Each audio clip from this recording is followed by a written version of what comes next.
Hello everyone and welcome back. In today's video, we are going to learn how to download videos on Reddit.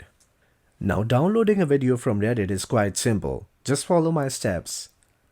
Open the Reddit app. Now identify the video that you want to download. Now I'm just going to scroll down and look for the video that piqued my interest. Now once you have found the video, just go to your browser on your cell phone. Now type Reddit video downloader.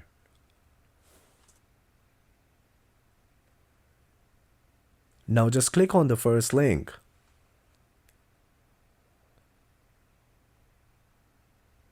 Once you're on the website, just enter the video's URL and tap on download, and it will successfully download the video from Reddit.